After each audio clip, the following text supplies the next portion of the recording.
feels like the two biggest pieces of my career were surrounded around my parents passing. So like, you know, the Kendrick show, and then my mom passing, you know, a month before the Kate show. And it just felt like the energy that was placed spiritually around me, like, supposed to be here. You know, it's like, I don't know what's happening. It just feels like it's a bigger purpose than me at this point. Absolutely. And so, you know, I think to anybody who's going through something, trying to achieve something, has lost somebody, I don't know where I got the energy to kind of go through those months and produce that show. But I will say that, like, if you're able to like get past that one moment, you're probably gonna, like, the growth is just gonna expand like incredibly. Chase Freeman, together with these school friends Jhordan Gibbs, Burton Jr, and Kevin Reese, co-founded Atlanta-born Milk and Cookies Festival, a platform spotlighting emerging voices across music, fashion, and internet culture. After promoting early Atlanta shows for artists like Kendrick Lamar, J. Cole, SZA, Post Malone, and many others, their festival property has now expanded into South Africa, bridging artists, brands, and community through highly curated experiences.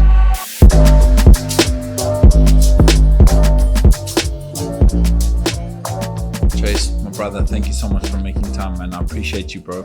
Yes, sir. Appreciate you, George. It's been so dope getting to know you, and like just to like, I think we share so many interests, and I'm really excited for people to get a bit more of just an insight to you guys and you coming in, and I'm super amped for this episode. So thank you so much for making time. Most importantly, that you're like so close to show day. I mean, we're shooting this like a week or two before the actual event, so it's like busy, but I appreciate you. I appreciate you, brother. Where I'd love to start, bro, if you at some sort of a dinner party and someone asks you what you do professionally, like what's that sort of answer that you give? And the context is we're in a space where there are some industry sponsors and people, like how do you best explain what you do professionally? Most people know me as a festival producer, but in a space where somebody wouldn't know me, I'd probably say I'm an owner in a music festival.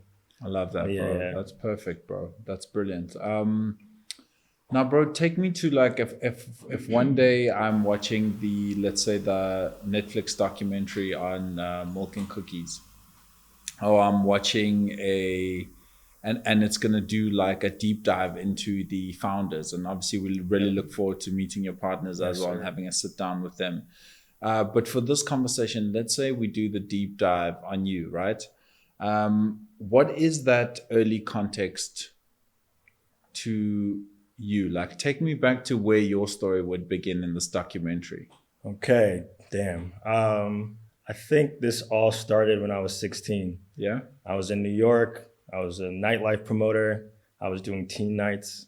And crazy, bro. Teen nights where I was drinking, but probably shouldn't have been drinking. But like, you know, this is how I kind of realized that my foothold was in just like connecting with people. My father was a really like social dude. So I grew up going to dinner parties and meeting all types of people. Even on like New Year's, he would be home after me as a kid, you know? And so I was like, what was he up to? You know, but I saw so much value in connecting with people and having like a really great network. And so my parents weren't happy with me wanting to go into nightlife. You know, I studied in college and still found that thread being, you know, parties and events. And yeah, so I was doing parties in New York, and then I went to college at Morehouse in Atlanta. And that's where I met Jhordan, Kevin, and Greg. And crazy, bro. So you guys know each other from... that's insane. So we've known each other for like 20 years. We've been in the same group chat for like 20 years. Crazy, so like bro. Basically, we're all brothers. We bitch at each other all the time. But like, I think the reason why this thing is still a thing is because we're brothers. You know, this would have been done a long time ago, you know, hitting certain challenges. But we're all in this together, and we all had the grace to be able to continue it. And so did you guys start like throwing events together in college or? Yeah, so me and Jhordan were already throwing events. I think Greg and Kev were just getting into it. Okay. But our first event was for Wale, our junior year in college. Our friend approached us and was like, yo, I got this show. Could you guys bring out some people from the campus? And so that was like bringing nightlife to the live music space. And I think everyone loved music and everybody wanted to be in the music industry. It's just like, how do we get in? It's just so hard to get into the music industry. Your uncle or somebody got to put you in, or you need an internship. Definitely. It's pretty gatekept. So we were able to kind of see like, oh shit, like we can take all the people that we know and the promotional skills that we have to apply that to concerts. And when we did the show for Wale, it sold out, and it was like 700 people at this venue called The Loft. Shout out to The Loft. It was our first concert venue. And so that night, T.I. came out and performed, B.O.B., Killer Mike, Bun B, and it was literally like a 700-person capacity venue. So you could just imagine that it was electric in there. And once we figured that out, I'm only a junior in high school, like standing next to T.I. in Atlanta. And I'm like, all right, like there's something here. And then from there, we ended up doing a lot of the first shows for a lot of big artists. So that led itself to Kendrick, Section 80. That led itself to Post Malone, White Iverson, Juice WRLD, Summer Walker. A lot of those folks, we did their first show in Atlanta. And so that was kind of before Milk and Cookies started. We had a company called Atlantic Division Entertainment. And so that's the umbrella company to Milk and Cookies currently. The festival was actually born in 2015.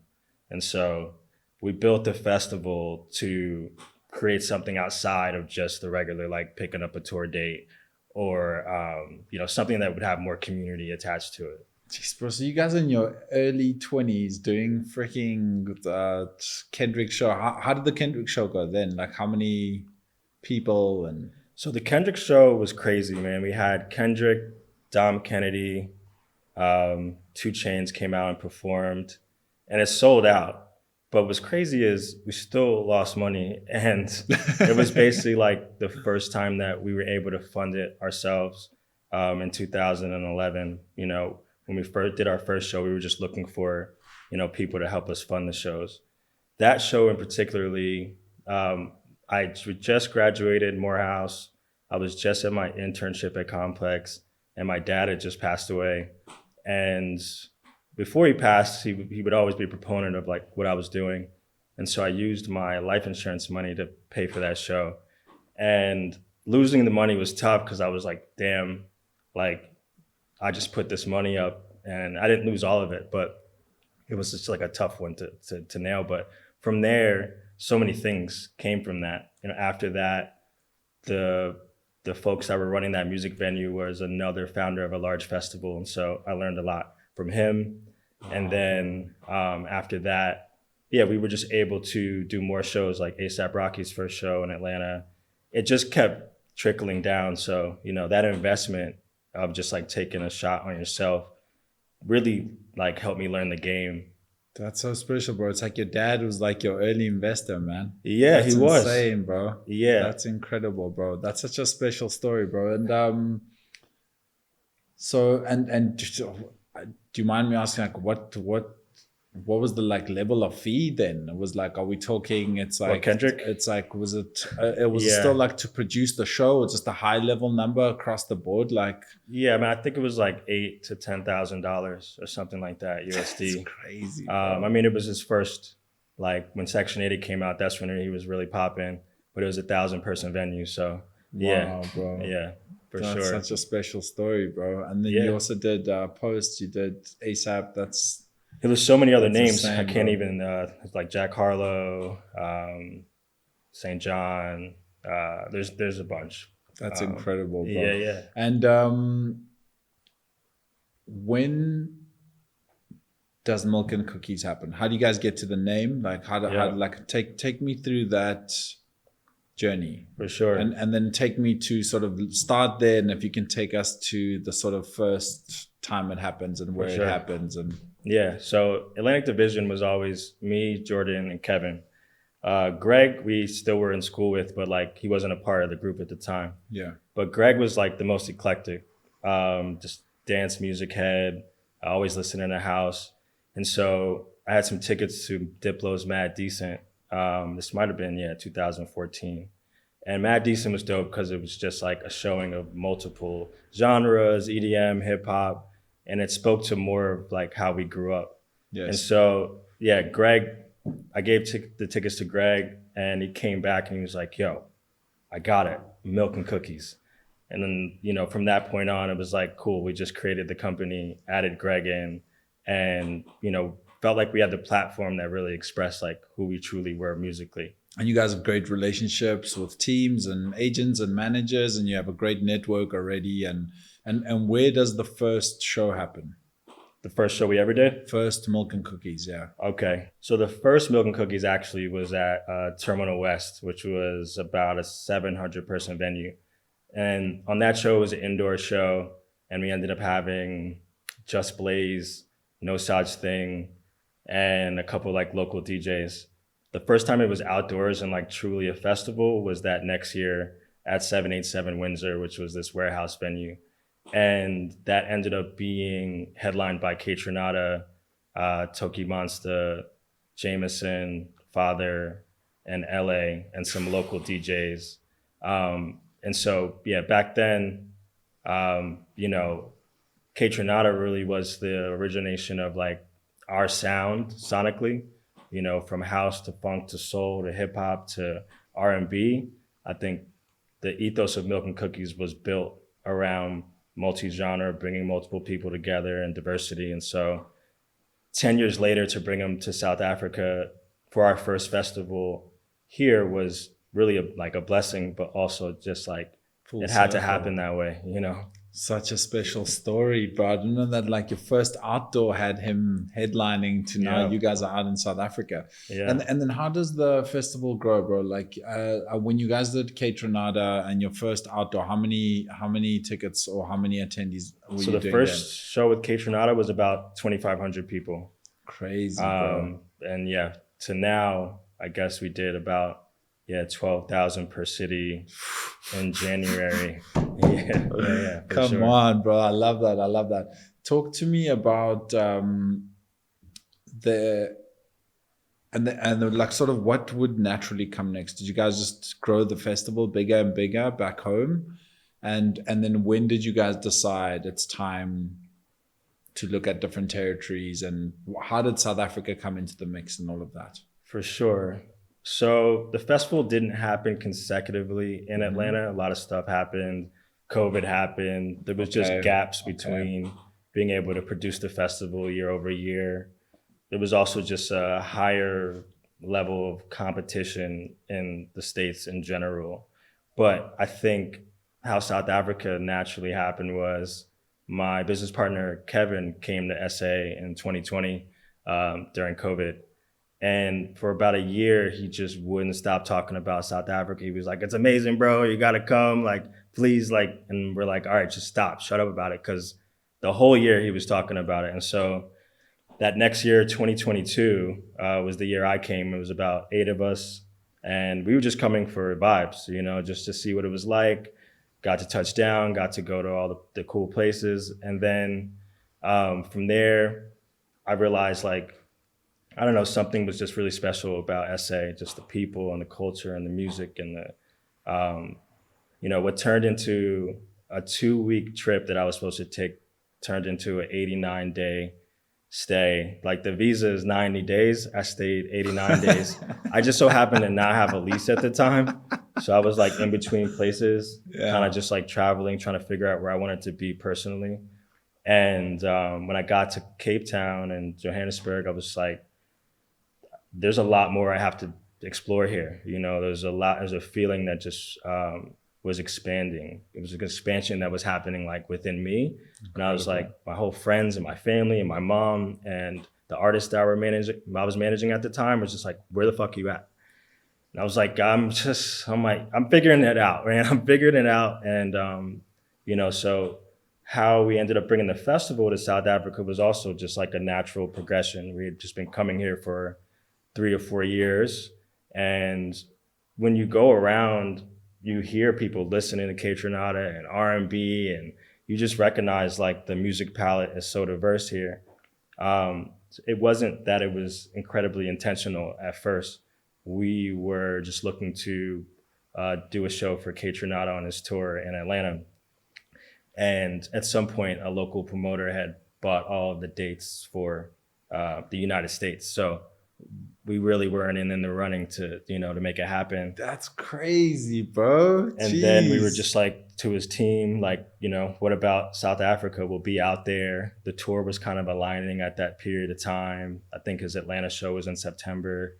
So like we ended up doing his show 3 months later in SA and extending like the world tour to the continent, which was pretty special. And because we had worked with them for over a decade, I feel like they felt comfortable to kind of allow us to, put on this show for K. Yeah. Which ended up, he tweeted it was his third best show he's ever played. And, so I didn't recognize how special. I mean, I knew it was going to be special, but I didn't know how special. When we put the show on sale, the ticket site crashed. And so we went up at like 8:30 in the morning. It crashed like at 8:33. And then we're like, fuck, what are we going to do? Everyone's going crazy on social media. And I'm like, the queue has 17,000 people in Joburg and 14 in Cape Town. And, we had a pre-sale running, but the pre-sale was about to just get blown through and people were kind of getting angry. This is my first time doing a show in the country. So I'm just not expecting this. I'm not expecting the craze. So it's like selling through the phases, basically. Yeah, so we ended up going back on sale at 12. And because there was that many people in the queue, we just had to sell through the phases. And so at that point, it basically sold 95% capacity. Wow. That day. Wow. And we were just like kind of stunned, but excited, I had no idea that it would turn out that way. But I want to touch on a couple of things because, shows just launch here in South Africa all the time. I'm sure you've now picked up being here where it's like all of a sudden it's like, oh, Burna Boy is coming, or all of a sudden Kanye is coming. And I think the difference was the fact that you guys had a good track record and you had shows that you had done previously. And when you look through your catalog, even when you look through your Instagram, you're like, these are shows that look like they're produced properly. Then you're like, actually, this looks like the type of party I'd want to go to. Yeah. And then you're like, the branding's really nice. It looks like, okay, who are the founders? Okay, the founders seem like they we exist within the culture and they actually exist. And there's, so like I think that's one super important point I want to touch on, because even from the get-go, people weren't really nervous about you guys producing the show here, Yeah. That's the one point. The second point I want to touch on, I know I've seen a couple of comments of people like, guys, be careful of American promoters coming. Anyone who says shit like that, I just want to be very clear, because as someone who has produced festivals and events of all sizes and all shapes, like, this industry doesn't work like that, guys. Like, at the end of the day, it is so difficult to produce a show. People don't know that. And I know it's coming from a place of ignorance and people not knowing how this industry works and how ultimately a promoter coming into South Africa to bring an artist at a better rate, because I know this because I've been trying to bring K Tronada for many, many years. I've had many, many offers out on K Tronada and that hasn't landed before, you know what I mean? Yeah. And after we spoke to know like what you had paid compared to what we were trying to offer, that's super important. So like the better the rate we can get in South Africa. And I love that you guys are very conscious about that. And what it costs to produce a show here in South Africa. Like, people don't realize that we celebrate when we break even in this industry. We go like, yes, we did it. We're making a profit. Like, thank goodness, Right. So I think that's just something I want to put out to everybody. Like, please have a space to understand that when someone comes into our country and they're producing shows, one, are they booking local talent? Two, are they using local? Like, I would have a problem with it if I'm like, yo, these guys came to produce the show. Yeah. The whole crew's American. Yeah. Like there's absolutely no one they used. Like, and then just from your side, bro, you also just touched on something when we spoke that like really meant a lot to me. Like, I didn't know this about you guys, but you guys are paying sort of similar rates to your crew that you guys would pay in the States. That's incredible, bro. It was the first time I've ever heard that, man. For sure. Yeah. I mean, I think it's important. I mean, there's two sides to it. It's like, we always want to make sure that everyone gets what they need to perform when you're doing a production. Absolutely. And on top of that, yeah, I think even with having local team members, Yeah. there's also another battle to just when you're American, people just think you have all the money too. Of course. So of there's course. there's both of those things, but regardless of that fact, like it's important to make sure that people are motivated, that they have what they need, and the level of production that we put on isn't generally the same as like maybe a party promoter or the level of production that we have to have for a Grammy award winning artist or Grammy nominated artist. Their team is looking out to see like, all right, can we trust you with the sound? Can we trust you with the stage?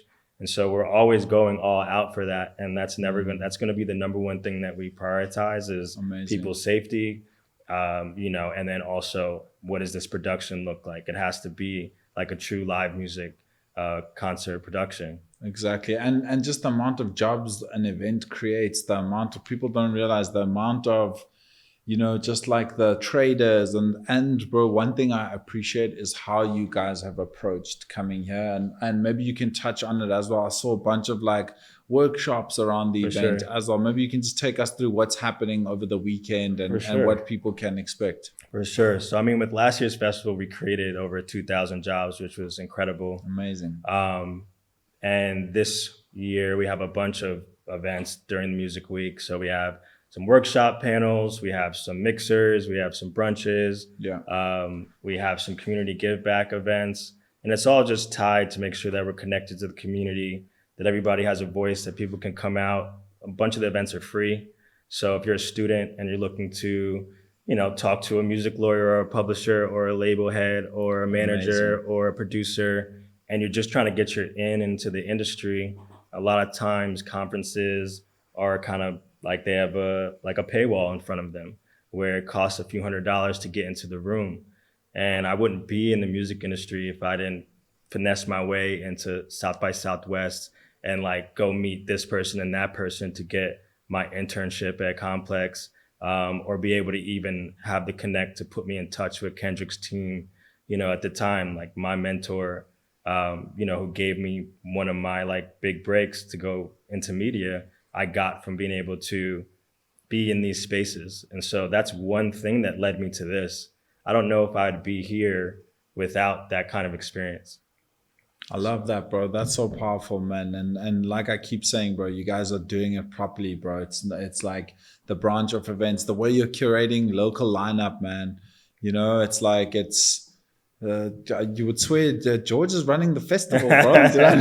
When I saw that Odile booking, I was like, damn, that is a fire booking. You and I were talking, and I was like, bro, it's happening. Why didn't you book Odile? You're like, it's happening. It's happening, bro. I was just like, man. If I tell you, bro, if there's one artist I'm so excited to see, it's him. And it just shows that you guys are like just ahead of the curve. That for me is right now the hottest new booking one can do. And for South Africa, you'll see, like when we spoke, I was like, this is the type of booking people are going to come to the show and really remember that they are about to see arguably someone who's going to become the next biggest artist in the world, For sure. And I love the curation. I love where you guys are taking it. And I love that you're focusing on what's next and not just, because it's sometimes not sustainable just to go for big names, like how do you top it? And it's like, even the way you guys have approached the local lineup, is someone helping you guys put that together? What's that process? Are you guys just like spending a lot of time listening to what's out here? Like, how are you putting that together? For sure. There's definitely a certain amount of people that we're aware of just from being out here. Leah, David, Nadia, these are some local people on our team that have been incredible and been suggesting folks from Cape Town to Josie, just making sure that like, we're on par with what people want to hear next, because you have to be in the culture to know what's next. And so, Milk and Cookies has always been on the base of music discovery. I want somebody to go, and maybe you go to see Odile, but then you're like, wow, man, I really love Majid Jhordan, or I really love this DJ. And so, I think the powerful thing too, also about our ability to figure out what's next is our friends, right? Like our friends are the ones that tell us who's next. It's also like the Odile booking. And shout out to LVRN, we know that label from Atlanta. And so, they put Summer Walker on one of our first festivals, but it was her first performance. And so the types of risks that we take as with each other, the ecosystem that Atlanta has as a music industry is similar to the ecosystem that Joburg has and Cape Town has when it comes to the creative scene and making sure that like we all rely on each other. So at the point in which we're able to make these calls in the future, we're also betting on the fact that like they've got a great team around them and they're the ones putting us on first. So we're hearing it pretty early. And then when the culture and the streets start talking, it's like, oh, okay, like that matches. And then when I like it, that's the third factor. It's like if we all are listening to it, that's the third factor. The second is, you know, everyone else. So yeah.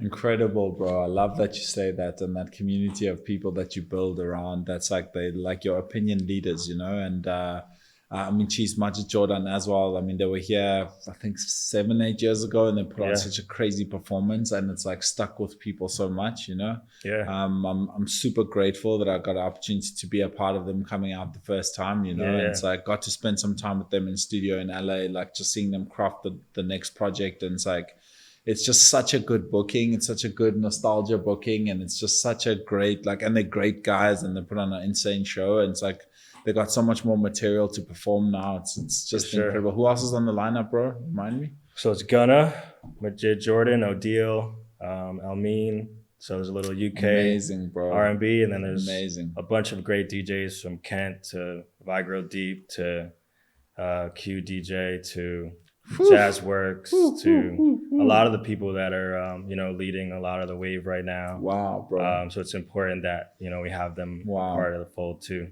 I can't wait, as bro. This blows up. I can't wait. It's so refreshing.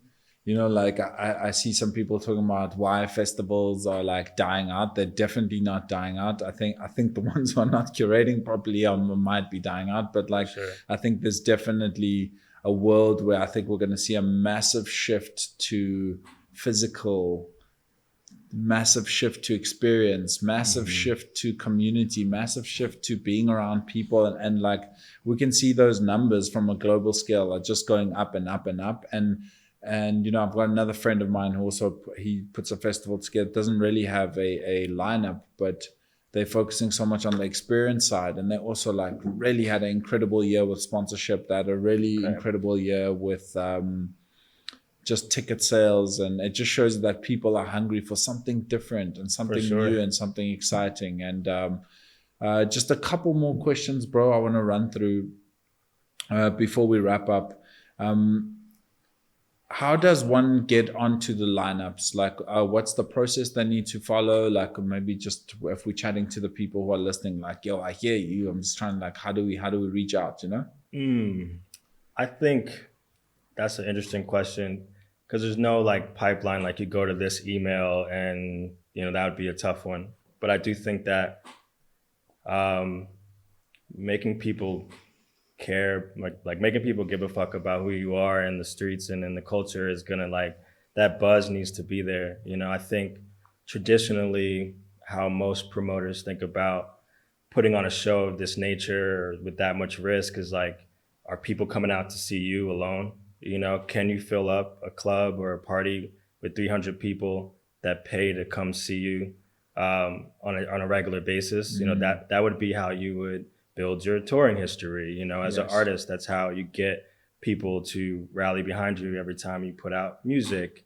Having music is important. You know, separating yourself as a DJ is important. There's a lot of DJs out there.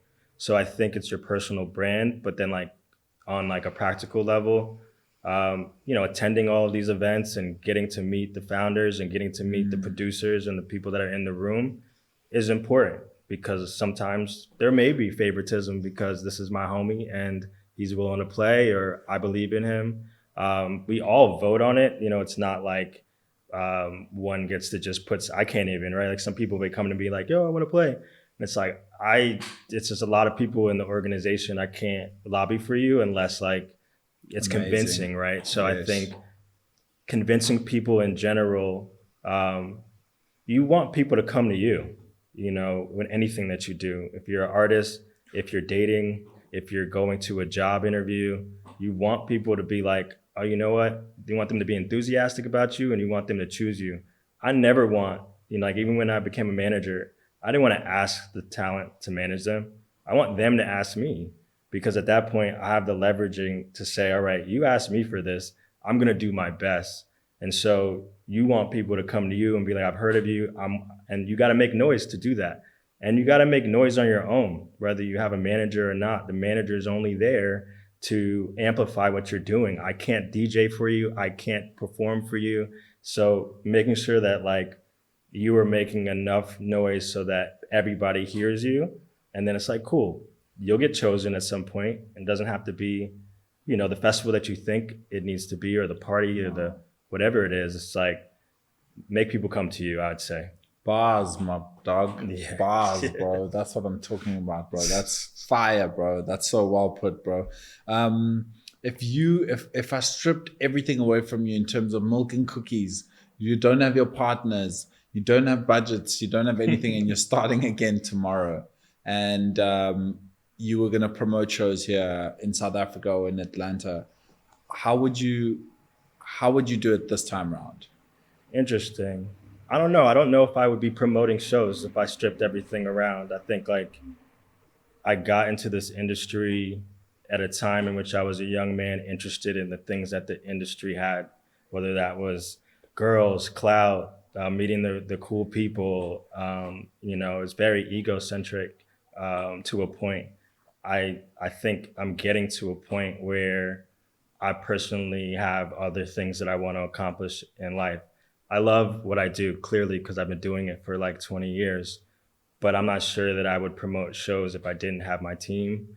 I wouldn't do it alone. You know, I think it's that hard of a job to where like I wouldn't manage without a team either, right? Like if you have a team, it's easy. And I'm at the point in my life where I don't want to work that hard. This is hard work, but you know, but anything that you're going to be exceptionally good at has a team behind it. And so if I stripped my team, I couldn't do it. Yeah. Hypothetically, like if I decided to do something outside of them, I don't know, it would be more around the wellness space. It would have just like, it could be a yoga festival. It could be like, you know, the little kids love like these like new shows, like you do something for the kids, like, but I don't know, man. I don't know if I would be in the festival space after 20 years without my team. Wow, that's a powerful answer, bro. I love that, and so unique, bro. Like I think we all expect the answer of like, oh man, I would start like this, promote one show, do this, and I love that you touch on that. It's like you're the byproduct of that happening the way it happened, and that got you here. But if that was all to be taken away, it's just, I don't think people realize what it takes to put on an event, man. I don't think people realize the stress that you have to deal with,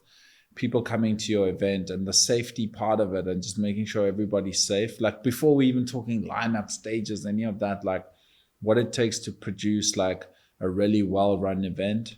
Yeah. Like it takes everything, man. And people don't realize that, you know? Yeah, there's so many parameters, so many laws. You got to speak to jock and safety. You got to make sure capacity is good. You got to make sure that fire and the ambulance is on site. South Africa also has a different layer of like, you know, like putting on an event, that thing, it's like, especially in Johannesburg, like safety. I think anyway, just like there's like layers to this thing that's like. Yeah, choosing the right site, I think, is the biggest piece from the beginning, which is why we chose Huddle Park. Yeah. Well, we originally chose the station, and when we did that, the comments were going crazy for the Kaytranada show. And so we were like, all right, where can we go where we feel like it's a bit more safe for our consumer, which I think is something we always want to get across. Of course. So this year we're at Nasrec and Kenilworth Racecourse. And so those have massive amounts of space, massive amounts of parking. And so for us, I think that's going to be like the next scalable place. And then after that, who knows? We're going to have to find another place to do it at. But that's crazy, until then, you know, those are great places to have it. That's crazy, man. And what are some of those things that like, how have you guys managed to, as partners, like stay in this together and stay inspired? You know, when you start, it's like, yo, if we could just do the Kendrick show, if we could, like, how have you guys, you know, once you're doing the Kendrick shows and once you're out in South Africa and you've got a festival that's like a real tangible, like there's tickets sold, people are coming, people are excited. Like what keeps, like, what's that North Star, bro? What's that thing that you guys are like, it still inspires you as partners to be like, let's keep going? Yeah, I don't think it's the artists or the festival as much as it's the impact and the community. It's like our community is so large that we don't want to stop building that. All of our friends and the people we meet. Last year, I must have met over 1,000 people between Cape Town and Johannesburg, just from our cruise, from all the events, from partying pretty hard and going everywhere around the city during December, right? So I'm meeting all those people, and it's changed the trajectory of my whole life to the point in which I moved here, to give 100% to the festival. But I have all these new friends, and my whole life it's just nowhere near what it was a year ago. Incredible. And that's, I think, the thing that opens up your world is knowing new people and having a great network, because that can open you to anything. I've met you, right? And so the things that you're able to do with the power of human beings is like, you need people. And so I think for that may be my thing. It may be different for the rest of the founders as to like why they are in it still. Yeah. But for me, I think it's about the community. I love that. The equity distribution, right? Like the give back. Like we have the choice to be able to hire whoever, work with whoever, and in an industry where it's not always people that look like me. I get the choice to say, all right, I can work with people who may have not gotten this job before, take a risk on somebody like they would have taken a risk on me. And that could change the trajectory of your whole career, especially if you like take into example, like the job market and the 50% unemployment rate. It's very important to empower the youth. So I get to do that. That's exciting for me. That's the thing that I like doing at this current point. Doing the festival, I don't even get to like attend it, right? I don't get to like watch it. I may watch it when the headliner goes on. Like last year, I was still working. Kaytranada was on for like 30 minutes into his 90-minute set, and I was like, "Fuck this!" I turned my like thing off, and I was like, "I'm just gonna go watch the show," because I didn't work all year to not watch Kaytranada go crazy on the stage in this moment that I felt like was unprecedented and may or may not happen again. That's powerful, bro. That's so powerful, man. If some younger promoters are listening to our conversation right now, what's some advice you would give them, the young teams that are producing shows, that are on their way to sort of booking their first act to come in from a different territory? Like what's some high level advice you would give them? I think to stay close to managers, don't piss off the agents. There's an ecosystem, and a lot of times people say like, just go straight to the manager, but they have an agency that's there to support them. And when it comes to touring, it's a very hard thing to do on your own as a manager. So every artist at its top level is going to have one of the big 4 or 5 agencies in the world representing them and making sure that they can do these tours. So your relationship with the agent is incredibly important, and that could take years to foster. It's not the easiest thing to come about. Stay close to brands, because brands are important to help you underwrite your costs. Doing a festival, you could break even, but you can make a lot more money if you have partners that you stick with year over year. Try to stick with the same partners so it doesn't look messy, but also like they get their investment long term. You get consistency. And then just stay consistent. I think, our festival was probably half of the size it was before we came to this side. And I think that just came from us continuing to push. There's been so many times where I was just like, I want to quit, and I'm tired of pushing, and I'm not really getting to where I want, and I'm getting older, and it's just like, what do I do next? Maybe I'll go get a job and go work at Nike or some shit. And then it's like, boom, like the moment happens. And so stay with the right team, keep respect. That's just a normal lesson in business. Like, don't disrespect people, because you can't take back your words. And that's when relationships and businesses and partners and people fall out, where it's just like, damn, you had the wrong words with them because you're impatient or immature. Can't do anything about that at that point. So keep respect with everyone you work with. There should be no reason to cross that line. Business is business. It can get hectic. It can get stressful, but keep the line of respect and you'll probably see success. Incredible. Bro, any dream bookings when you think like, man, in the future, if we can have ABC perform at the...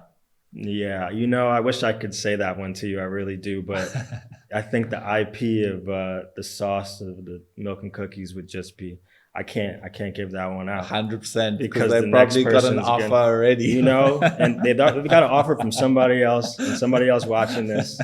So you'll know when it's announced. Just brilliant, yeah. brilliant.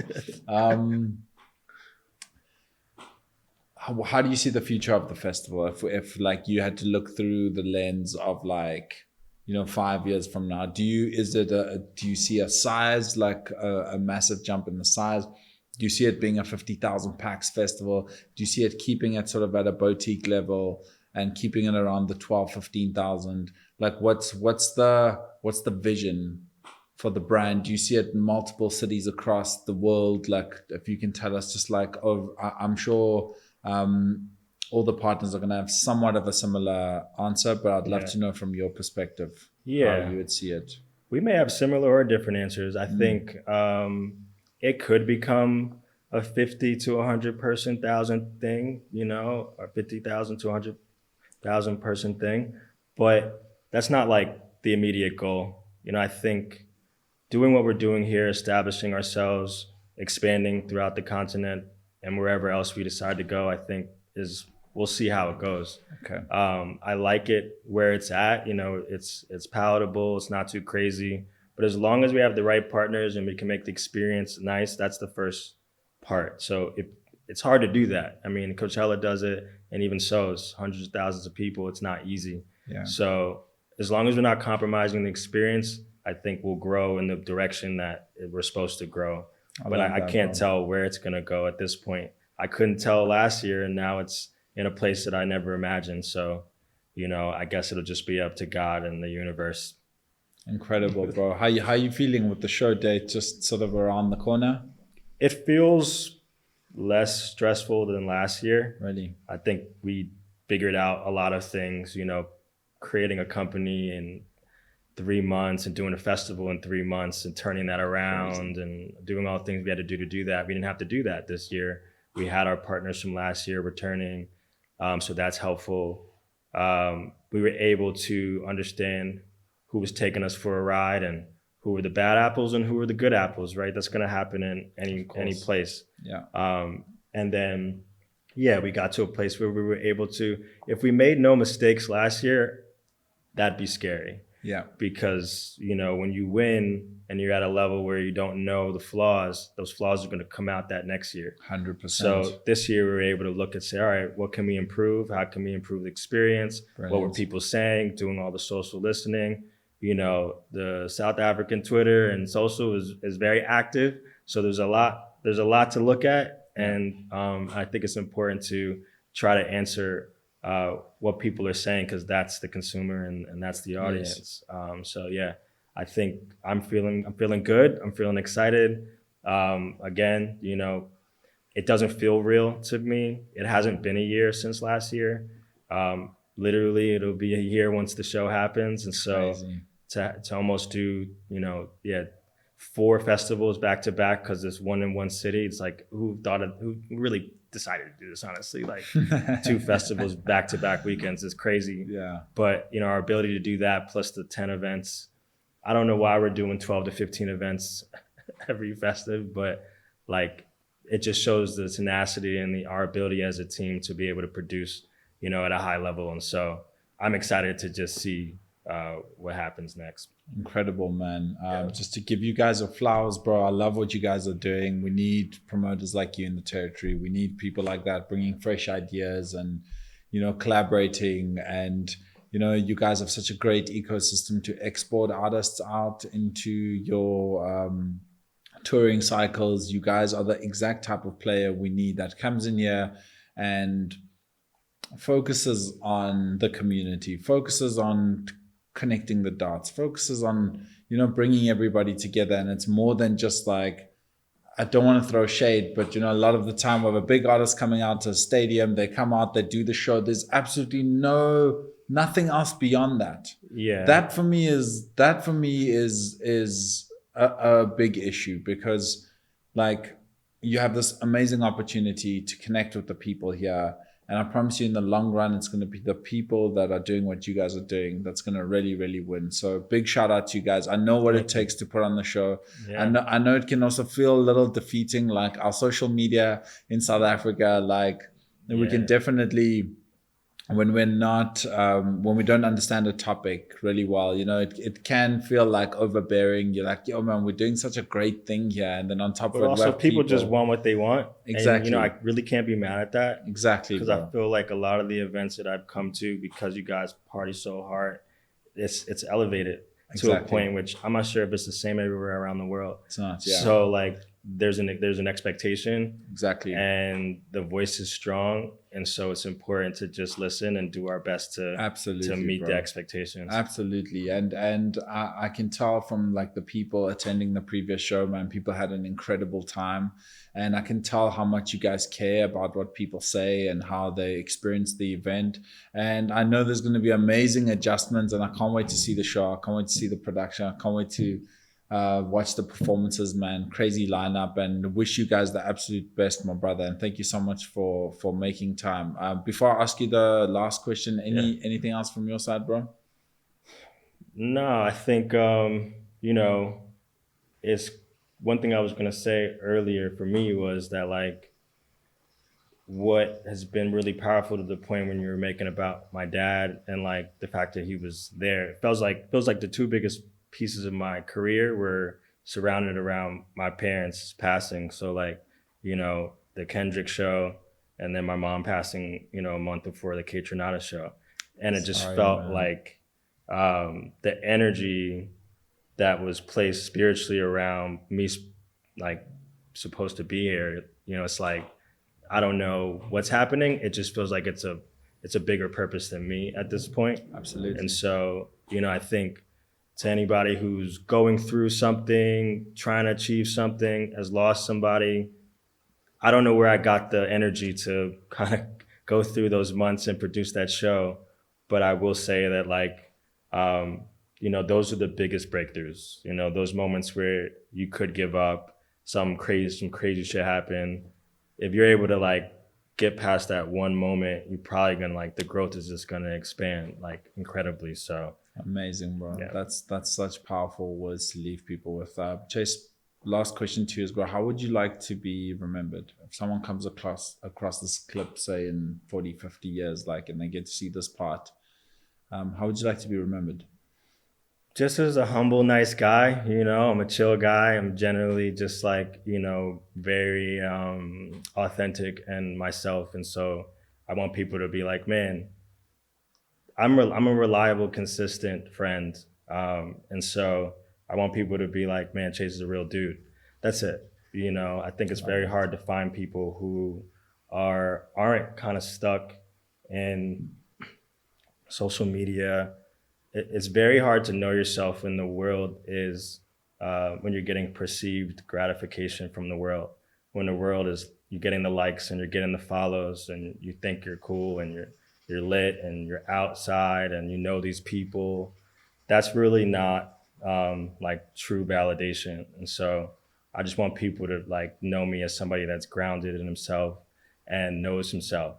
And I feel like that's a journey that we're all on. Whether we're distracting from substances, social, going out, whatever it is we use to numb the pain in the world, I just want people to, you know, see me as an example of somebody who has endured some of that and, you know, is able to kind of shine through. That's powerful. My brother. Yeah. Thank you so much for making time. Yeah. I can see you South African, my brother. You got that flick, my brother. You're one of us, my brother. I've been doing that one, yeah. I appreciate you, bro. See, man, you killed it, bro. You're so dope, bro. Come on, man. Appreciate it. I appreciate you, my bro. First that was interview, amazing. Man. First interview, bro. I've avoided them I avoid them all the time. Bro, come on, man. You're natural, bro. This guy's gonna start his own podcast.